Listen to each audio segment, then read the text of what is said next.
नमस्कार दोस्तों, आप सभी लोगों का मोस्ट वेलकम है हमारे जीके जीएस की वन लाइनर सीरीज में। और आज हमारा तीसरा सेशन है और मैं उम्मीद करता हूं कि आप लोगों को बहुत बेहतर तरीके से चीज़ें समझ आ रही होंगी, जैसा कि आप लोगों ने कमेंट कर रखे। मैंने कमेंट सेक्शन चेक किया था। चलिए, तो बिना किसी देरी के, बिना किसी आलतू फालतू की बातों के सीधे मुद्दे की बात पर आते हैं और सेशन को स्टार्ट करते हैं।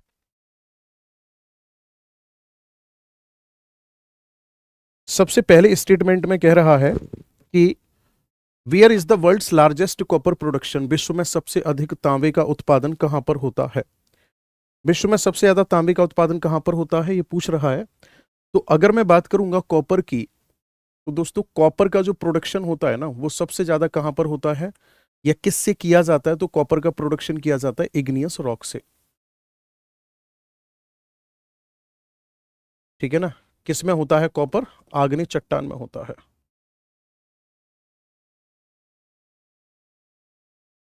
ठीक है ना। अब अगर वर्ल्ड में प्रोडक्शन पूछा जाता है आपसे कौन करता है, तो वर्ल्ड में एक कंट्री पड़ता है जिस कंट्री का नाम है चिली। और चिली कंट्री में एक प्लेट्यू पड़ता है जिसका नाम है चुक्की का माता प्लेट्यू।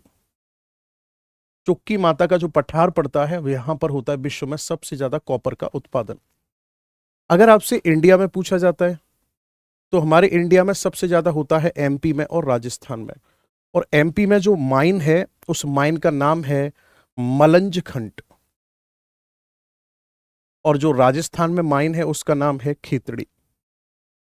ठीक है, तो मैंने पूरा आपको डिटेल में बता दिया। और हाँ, कॉपर को माना जाता है first metal of human civilisation, यानी कि मानव सभ्यता की पहली धातु माना जाता है कॉपर को। इस बात का मतलब है कि मानव को सबसे पहले किस धातु के बारे में पता चला?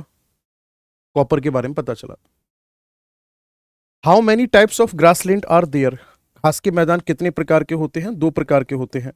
सबसे पहला जो प्रकार आता है उसे कहा जाता है ट्रॉपिकल, यानी उष्ण घास का मैदान।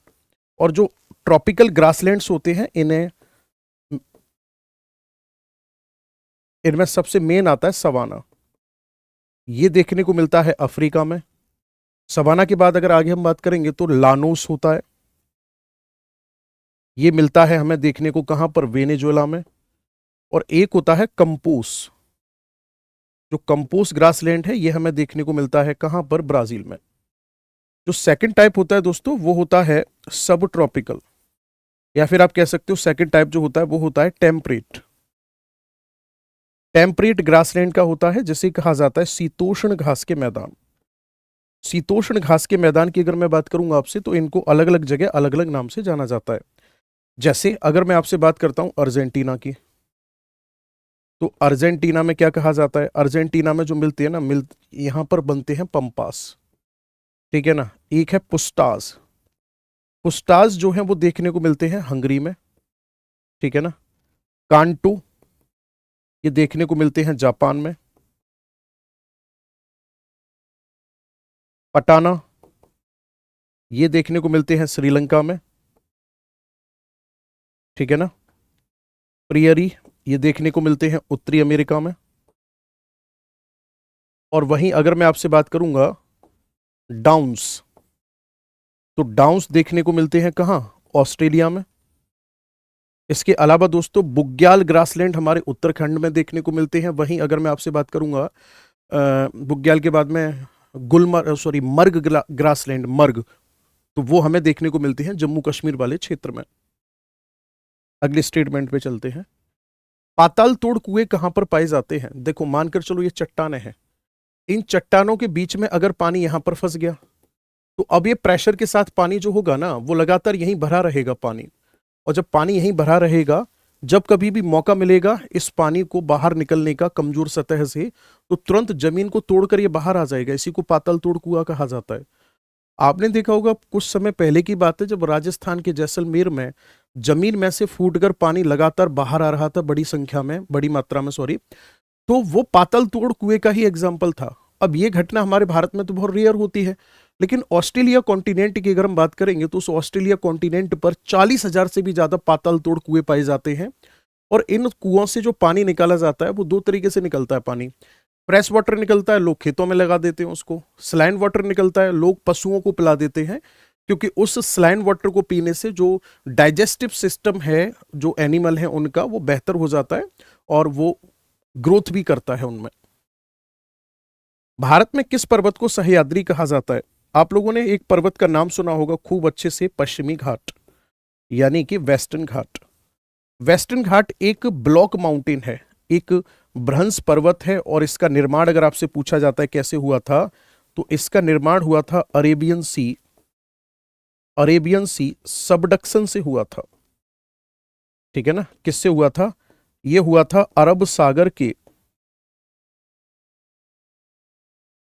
निमज्जन से, यानी कि अरब सागर जब नीचे धंस गया तब जाकर के वेस्टर्न घाट का निर्माण हुआ। वेस्टर्न घाट की जो लंबाई है वो है 1600 किलोमीटर।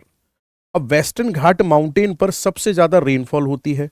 रेनफॉल ज्यादा होती है, इसी का परिणाम है कि यहां पर एवरग्रीन फॉरेस्ट पाए जाते हैं, जिन्हें कहा जाता है मेरे प्यारे दोस्त सोला फॉरेस्ट। क्या कहा जाता है इनको? सोला फॉरेस्ट का नाम दिया गया है। सबसे ज्यादा यहां पर देखने को मिलती है हमारे पूरे भारत में बायोडाइवर्सिटी। क्या देखने को मिलती है? बायोडाइवर्सिटी देखने को मिलती है। साथ ही साथ दोस्तों, अगर मैं बात करूंगा पश्चिमी घाट की, तो पश्चिमी घाट दक्षिण भारत में बहने वाली विभिन्न नदियां जैसे गोदावरी है, कावेरी है, कृष्णा है ना, गोदावरी, कावेरी, कृष्णा।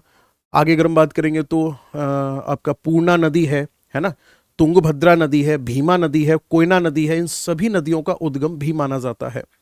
साथ ही साथ दोस्तों, अगर मैं पश्चिमी घाट में और क्या खास बात है अगर मैं आपको बताना चाहूंगा, तो पश्चिमी घाट पर जो खेती की जाती है, झूमिंग कल्टीवेशन जो किया जाता है, उसे कहा जाता है कुमारी।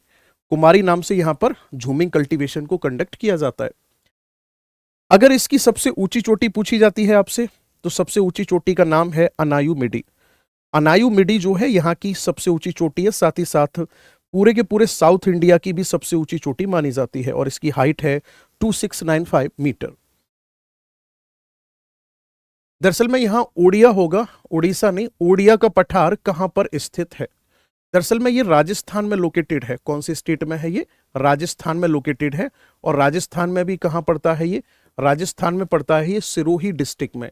और ऐसा माना जाता है कि थार का मरुस्थल जो है उसको ये राजस्थान की तरफ बढ़ने से रोक रहा है, तो इसका एक अपने आप में एक अलग ही इंपॉर्टेंस है। आगे कह रहे हैं दोस्तों, what is the status of cotton production in India? आप इसको ऐसे कह सकते हो, कॉटन प्रोडक्शन की हमारे भारत में क्या स्थिति है। दोस्तों, अगर मैं कॉटन की बात करूंगा तो कॉटन का प्रोडक्शन कैसी मिट्टी में किया जाता है? कॉटन का प्रोडक्शन किया जाता है ब्लैक सॉइल में। ठीक है। और क्लाइमेट कैसा होना चाहिए? क्लाइमेट होना चाहिए मॉइस्ट क्लाइमेट। ठीक है ना, क्लाइमेट कैसा होना चाहिए? मॉइस्ट क्लाइमेट होना चाहिए। कॉटन की अगर मैं बात करूंगा तो दोस्तों, कॉटन का यूज किस में किया जाता है? तो कॉटन का यूज किया जाता है टेक्सटाइल इंडस्ट्री में यूज किया जाता है। ठीक है ना, यानी कि इसका यूज किया जाता है सूती वस्त्र उद्योग में। सूती वस्त्र उद्योग में इसका यूज किया जाता है, कॉटन टेक्सटाइल इंडस्ट्री में इसका यूज किया जाता है। कॉटन के प्रोडक्शन की अगर हम बात करेंगे तो पूरे विश्व में सबसे ज्यादा चाइना करता है, सॉरी पूरे विश्व में अभी हमारा भारत हो गया प्रोडक्शन में। फर्स्ट नंबर पे इंडिया है, सेकंड नंबर पर चाइना है। और इंडिया में गुजरात और महाराष्ट्र सबसे ज्यादा कॉटन का उत्पादन करते हैं। दोस्तों, कॉटन जो है ये हमारे भारत में बड़े स्तर पर कॉटन टेक्सटाइल इंडस्ट्री के लिए जानी जाती थी।